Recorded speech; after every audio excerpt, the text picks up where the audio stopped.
ধারাবাহিকভাবে বাংলার প্রতি কেন্দ্রীয় বঞ্চনা অব্যাহত। ১০০ দিনের কাজের টাকা, আবাস যোজনার টাকা সহ বিভিন্ন প্রকল্পের টাকা বাংলাকে দেওয়া হচ্ছে না। এ নিয়ে রাজ্যের মুখ্যমন্ত্রী মমতা বন্দ্যোপাধ্যায় বারংবার কেন্দ্রীয় সরকারের নজরে এনেছেন। প্রধানমন্ত্রী নরেন্দ্র মোদীকে বেশ কয়েকবার চিঠিও লিখেছেন, রেড রোডে অবস্থান আন্দোলনে সামিল হয়েছেন। তবুও বাংলার প্রতি কেন্দ্রীয় বঞ্চনা বন্ধ হয়নি।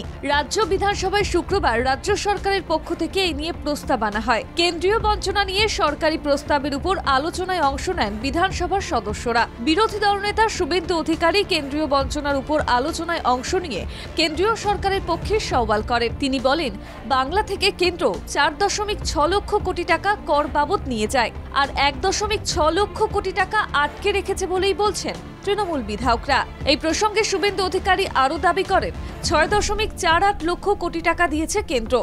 রাজ্যকে ফাইন্যান্সিয়াল ইরেগুলারিটিস ঠিক করতে হবে।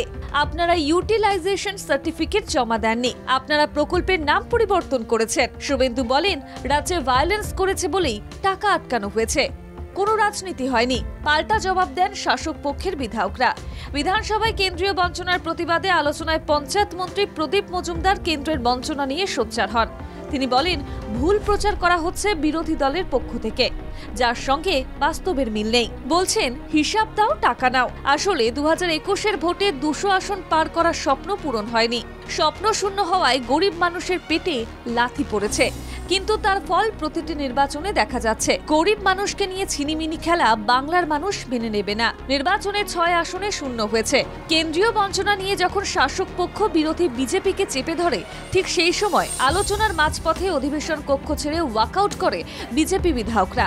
বিজেপির ওয়াকআউট করা নিয়ে তীব্র ভাষায় কটাক্ষ করেছে শাসক তৃণমূল কংগ্রেস। বিধানসভার ভিতরে যখন গুরুত্বপূর্ণ কোনো আলোচনা হয়, তখন বিরোধীরা ওয়াকআউট করে বেরিয়ে যায়।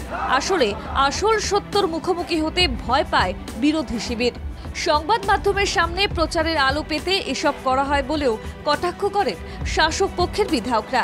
বিধানসভায় সরকারের আনা বাংলার প্রতি কেন্দ্রীয় বঞ্চনার প্রস্তাব পাশ হয় অবশেষে। ব্যুরো রিপোর্ট, বাংলা জাগো।